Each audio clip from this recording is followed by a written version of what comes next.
Bien-aimés dans le Seigneur, nous vous bénissons au nom de Jésus-Christ de Nazareth. C'est le Seigneur et c'est le Dieu que nous avons, sur qui nous comptons. Dieu qui est passé par la croix, qui a fait de nous un royaume de sacrificateurs. Merci parce que nous en sommes là à notre deuxième partie de ce grand thème sur le Saint-Esprit. Et nous avons intitulé l'impact du Saint-Esprit dans la vie d'un chrétien. Ce sont des sujets dont on ne parle pas couramment, dont on ne parle pas assez aujourd'hui. Mais le Saint-Esprit a mis dans nos cœurs, dans notre cœur plutôt, pour que nous puissions vous apporter cette parole. Voilà pourquoi nous vous invitons à lire ensemble avec nous dans le livre des Actes des Apôtres. Les Actes des Apôtres, s'il m'était demandé de rebaptiser ces livres aujourd'hui, je les baptiserai les livres, les actes du Saint-Esprit. Acte 2 du 1er au 6e verset, nous lisons au nom de Jésus-Christ. Les jours de la Pentecôte, ils étaient tous ensemble dans les mêmes lieux. Tout à coup, il vint du ciel un bruit comme celui d'un vent impétueux. Et il remplit toute la maison où ils étaient assis. Des langues semblables à des langues de feu leur apparurent, séparés les unes les autres, et se posèrent sur chacun d'eux. Et ils furent tous remplis du Saint-Esprit, et se mirent à parler en d'autres langues, selon que l'Esprit leur donnait de s'exprimer. Or, il y avait en séjour à Jérusalem des Juifs hommes-pieds de toutes les nations qu'ils sont sous le ciel. Au bruit qui y eut lieu, la multitude accourut et les fit confondus parce que chacun les entendait parler dans sa propre langue. Nous pouvons aussi lire 1 Roi chapitre 8, verset 11, versets 10 et 11. 1 Roi chapitre 8, 10 et 11. Nous lisons au nom de Jésus-Christ. Au moment où les sacrificateurs sortirent du lieu saint, la nuée remplit la maison de l'Éternel. Les sacrificateurs ne purent pas y rester pour faire le service à cause de la nuée, car la gloire de l'Éternel remplissait la maison de l'Éternel. Que Dieu bénisse sa parole. Notre deuxième sous-thème sur ce grand thème dont nous avons parlé autrefois s'intitule « Les bruits » qui est le signe, le premier signe de la descente du Saint-Esprit. Il y a un bruit, pas le brouhaha, mais les bruits. Verset 6, il est très capital parce qu'il dit ceci: « Au bruit qui y eut, la multitude accourut. » À cause de ce bruit-là, c'est ce bruit-là qui a attiré les gens qui étaient en dehors de la chambre haute. Des étrangers, les commerçants, les gens de tout genre, qui étaient en dehors, qui ne savaient même pas ce qui s'est passé dans la chambre haute. Mais lorsque le Saint-Esprit est descendu, oh alléluia, un homme de Dieu a dit, l'église est née dans le bruit. L'église est née dans les bruits. C'est pourquoi l'église doit continuer à faire du bruit, à évangéliser, à former les disciples, à amener la parole jusqu'aux extrémités de la terre, à faire des missions évangéliques, à tenir des campagnes d'évangélisation, à fermer les gens dans le Seigneur. L'église doit faire du bruit. Personne ne peut taire le bruit de l'église, parce que l'église, c'est le produit. C'est le produit, c'est l'enfant de l'Esprit Saint. Sans le Saint-Esprit, l'église ne serait pas née. L'église n'existerait pas. Christ avait sa mission, la rédemption, l'expiation du péché. Mais l'église avait sa mission. C'était de faire naître l'église, d'implanter l'église de Dieu sur la planète Terre.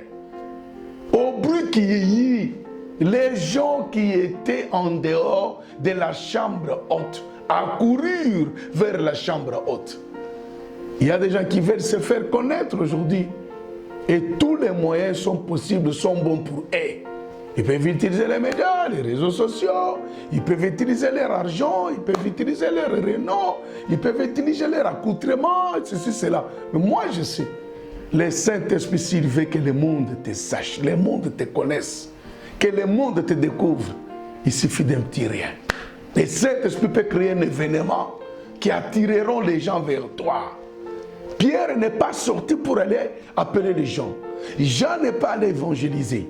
Matthieu n'en parle même pas. Mais la Bible dit, lorsque seul le Saint-Esprit est descendu, il y a les bruits. À telle enseigne que la chambre où ils se trouvaient tous les 120 disciples, furent remplis, si nous parlons des gens qui étaient remplis du Saint-Esprit. Mais la Bible dit ceci, tout à coup, pourquoi? Parce qu'ils étaient dans la prière, ils persévéraient dans la prière. Aujourd'hui, combien de gens prient?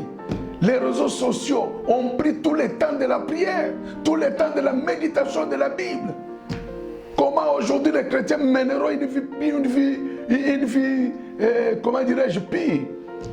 Dès lors qu'ils ne lisent pas la Bible, qu'ils ne demeurent pas, qu'ils ne persévèrent pas dans la prière. Bien aimé, nous devons reprendre nos anciennes habitudes qui consistaient à étudier la parole de Dieu quotidiennement. La Bible dit Daniel priait 3 fois par jour. 3 fois. Le Saint-Esprit est venu dans la prière. Le Saint-Esprit est le fruit de la prière. Je crois que là où ils étaient, la parole de Dieu ne manquait plus. Ils partageaient la parole. Mais aujourd'hui, les chrétiens sont distraits. Les chrétiens sont distraits. Et la Bible déclare tout à coup, l'Église est née. Donc, comment m'exprimerai-je? D'un coup, c'est-à-dire quelque chose qui les a surpris, quelque chose auquel ils ne s'attendaient plus. Tu peux vivre aussi de tout à coup de Dieu. Tu peux vivre une bénédiction auquel tu ne t'attendais plus. Tu peux vivre une visitation du Saint-Esprit auquel tu ne t'attendais plus. Toi, peut-être cette histoire, tu l'attendais, peut-être 10 ans après, 5 ans après. Mais Dieu te l'envoie aujourd'hui, le tout à coup de Dieu. Le tout à coup de Dieu. Il savait tout simplement que nous sommes en train de prier pour recevoir le Saint-Esprit. Mais il ne savait pas les jours. Il ne le savait plus. Mais le jour était là, c'était le jour de la Pentecôte. 50e jour. C'était le jour de la Pentecôte. La Bible dit tout à coup. Oh, toi qui me suis, vis le tout à coup de Dieu. Vis le tout à coup. L'Église est née tout à coup. Mais l'Église sera aussi enlevée par surprise aussi. Les gens ne connaissent pas le jour où l'Église connaîtra son enlèvement. Nous devons faire attention. Il n'y a que les gens qui ont le Saint-Esprit en eux. À qui Dieu en qui Dieu se manifestera. Donc nous devons beaucoup plus faire attention, bien-aimés. Nous courons les derniers moments. À sa naissance, c'était un tout à coup. À son enlèvement aussi, ça sera un tout à coup. Faites attention. Toi qui commences à tout négliger, toi qui, au lieu de progresser, tu commences à régresser. Au lieu d'aller de l'avant, tu commences à retourner un pas, 2 pas en arrière. Toi qui priais quotidiennement, chaque nuit à 3 heures du matin, aujourd'hui tu commences à promettre au Saint-Esprit, réveille-moi à 5 heures. À 5 heures, il te réveille. Réveille-moi à 7 heures. À 7 heures, ce sont des visiteurs qui prennent d'assaut ta maison. Et quand est-ce que tu vas encore prier? Et pendant la journée, tu reprends ton chemin du travail, tes activités. Tu montes sur les wewa, tu entres dans les quêtes, tout ça. Sans prière, bien-aimé. Tu seras surpris désagréablement. Ils ont vécu le tout à coup. La Bible dit il y a eu un bruit. L'Église est née dans le bruit. Ne nous taisons pas. Ne nous taisons pas. Gloire à Dieu, nous sommes dans un pays laïque. Notre État respecte l'Église. L'Église est le partenaire de l'État. Bien-aimés, nous devons aussi prier pour les gens. Nos bien-aimés qui sont dans des pays musulmans. Hein? Il y en a de bien-aimés, on tue les chrétiens. Nous devons prier aussi pour eux. Pour que l'église de Dieu ne s'éteigne pas. Que l'église de Dieu fasse toujours du bruit. Que l'église de Dieu se fasse toujours entendre. Le monde doit entendre l'église. Pourquoi? L'église a un message. Le christianisme, c'est un message que le monde doit écouter aujourd'hui, dont le monde a besoin. Mais à la place, nous avons laissé le monde à la merci de tout ce qui se passe, au message qui nous procurera jamais ou procureront jamais la vie au monde. Il y a eu un tout à coup. C'est alors que le Saint-Esprit est descendu. Ils firent tous, sans exception. 120 disciples firent tous remplis et se mirent à parler en d'autres langues. Et les gens qui sont venus, qui venaient de toutes parts, des pays avoisinants, d'Israël, qui étaient en séjour à Jérusalem ce jour-là, Dieu s'est indiqué des coïncidences. Dieu s'est planifié les choses. Dieu s'est arrangé les choses. Dieu a fait appeler ces gens pour qu'ils viennent écouter le message de l'évangile. Que fais-tu avec la parole que tu as reçue? Cette plénitude que tu reçois du jour au jour, dans la prière, qu'est-ce que tu en fasses? Qu'est-ce que tu fais de l'onction qui est sur toi? Et la Bible dit qu'il y a eu un bruit. Quel genre de bruit, je ne sais pas. Mais ce n'était pas un bruit du genre à déranger les gens, mais à attirer les gens vers Christ. Et d'autres qui étaient là déjà en prière, ils étaient tous remplis du Saint-Esprit. Mais parlons du bruit, parlons du bruit, parlons du bruit. Vous savez, rentrons un peu dans l'Ancien Testament. 1 Roi 8, 10, 11, la Bible dit, les prêtres, les sacrificateurs, les Lévites servaient dans les temples. Mais lorsque la présence de Dieu s'est manifestée par la nuée au-dessus du temple, la gloire de Dieu remplissait les temples. Mais écoute maintenant la différence entre la loi et la grâce. La Bible dit ceci, pendant ce temps, les prêtres, les sacrificateurs ne pouvaient plus supporter la présence de Dieu dans les temples de Dieu. Alléluia. Les prêtres, les sacrificateurs ne pouvaient pas supporter la présence de Dieu. Jamais, ils ne pouvaient pas supporter ça. Quand Dieu descendait, les Israélites ont demandé à Moïse, et nous voulons aussi voir Dieu. Moïse a dit, ok. Moïse a prié. Dieu s'est manifesté à travers des tonnerres, des éclairs. Ils ont bouché leurs oreilles. Ils ont fermé leurs yeux. Ils ont supplié Moïse. Dis à ton Dieu d'arrêter, d'arrêter, d'arrêter. La loi repoussait les gens par rapport à la présence de Dieu. C'est ce qui a fait que, bien aimé, il y avait 3 parties. Il y avait les parvis, les lieux saints et les lieux très saints. Il n'y avait qu'un seul sacrificateur, pas n'importe qui, les souverains, qui entraient dans les lieux très saints.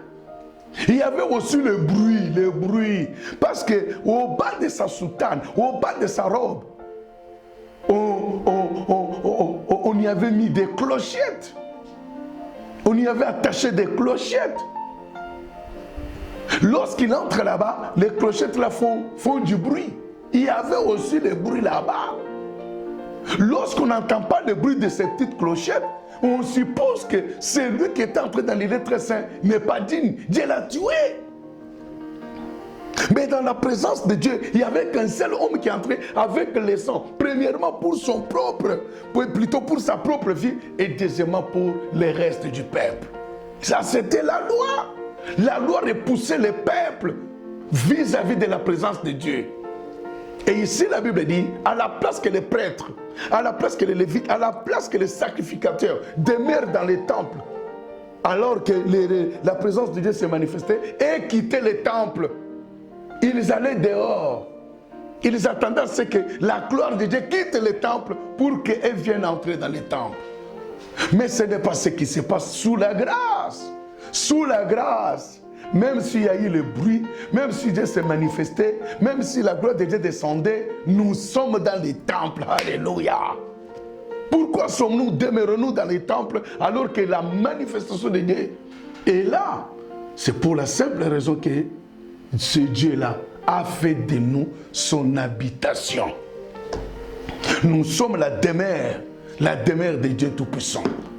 Nous voyons le bruit bien-aimé. Lorsqu'Élie a prié, il avait fermé les cieux.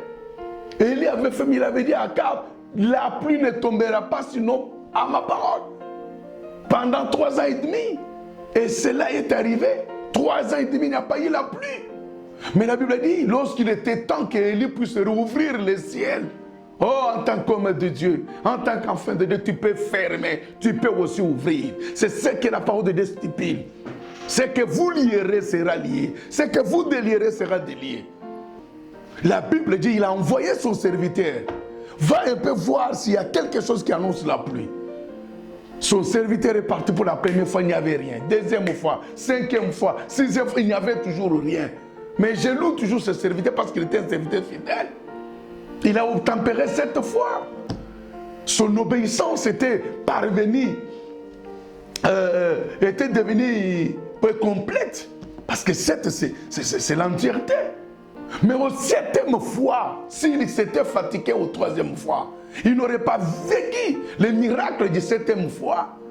Nous devons vivre les miracles du 7e fois. Il y a des gens qui se limitent toujours au 2e fois, 3e fois, 4e, 5e fois, 6e fois.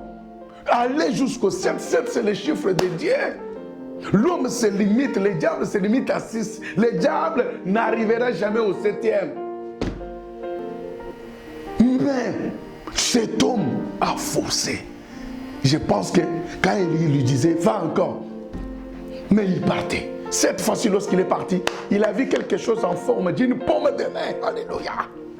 Lorsqu'il a parlé de cela à son maître Élie, Élie a dit, va dire à Akab, il y a un bruit qui annonce la pluie. Pendant qu'Akab s'est hâté pour courir, la pluie, le ciel était noirci. Oh bien-aimé, il y a un bruit qui annonce aussi la bénédiction dans ta vie. Lorsque le Saint-Esprit vient, il ne vient pas seulement pour les choses spirituelles. Le Saint-Esprit, il est le consolateur. Le Saint-Esprit peut t'amener la guérison. Le Saint-Esprit peut t'amener le mariage, le voyage, un bon salaire, la promotion au travail. Si tu lui restes fidèle, le Saint-Esprit t'amènera tout. Voilà les premiers signes de la descente du Saint-Esprit. C'est le bruit. Le temps nous manque pour parler des lépreux, des 4 lépreux qui étaient affamés. Ils se disaient, mais si nous rentrons dans la ville, il y a la faim, il n'y a rien là-bas. Allons nous jeter dans les camps syriens. Alors qu'ils s'y rendaient, Dieu a rendu leur marche comme le bruit du char. À telle enseigne que tous les Syriens ont fui, ont pris la poudre d'escampette pour dire, les rois d'Israël a pris à son sort les mercenaires pour qu'ils viennent nous combattre. Oh, ce n'était pas le cas, c'était les lépreux à qui Dieu avait donné un autre poids. Et ils ont trouvé la ville vide, déserte. Ils ont ramassé les choses, les richesses, à manger que la Samarie manquait. À travers ces 4 lépreux, Dieu a délivré Israël en ce jour-là. Parce qu'il y a eu le bruit. Chrétien et le bruit du Saint-Esprit. Partout où tu peux te retrouver, qu'il y ait le bruit. Parle de Jésus aux gens. Annonce la bonne nouvelle. Prêche la parole, insiste dans toutes les occasions favorables ou pas. Qui a dit qu'on ne peut pas prêcher l'évangile à bord d'un avion? Qui a dit ça? Mais lorsqu'un avion veut connaître un crash, tout le monde crie Jésus. Prêche la parole, bien-aimé. Nous vous avons parlé du premier signe de la descente du Saint-Esprit. Les bruits. Il y a eu les bruits. Et ils furent tous remplis. Il y a la différence entre être rempli du Saint-Esprit et baptisé du Saint-Esprit. Lorsqu'on est baptisé du Saint-Esprit, tu deviens automatiquement membre de l'Église corps du Christ. Alors qu'être rempli du Saint-Esprit, c'est ça ce que nous vivons avec chaque jour au quotidien. C'est ça. Que le Seigneur vous bénisse. Que le Seigneur rende vos vies les vies de bruit. Des bruits. Lorsqu'on parle du bruit, on voit les témoignages de Christ. Oh, la femme samaritaine, lorsqu'il a rencontré Jésus, elle ne pouvait pas se taire. Et ils ne pouvaient pas se taire. Lorsque les gens, Marie de Magdala, et tout ce groupe-là, lorsqu'ils ont découvert que Christ était ressuscité, ils ne pouvaient pas se taire. Que personne n'était fasse taire. Parle de Jésus. L'Hébreu suppose qu'il y a un témoignage qui doit être dit, qui doit être prêché, qui doit être enseigné, qui doit être amené jusqu'aux extrémités de la terre. Et aujourd'hui, nous faisons autre chose. Recevez cette puissance. Soyez remplis du Saint-Esprit pour mener à bien cette œuvre auquel Dieu nous a appelés. Que Dieu vous comble, que Dieu vous bénisse, que Dieu vous accorde son esprit sans mesure. Au nom de Jésus, Amen.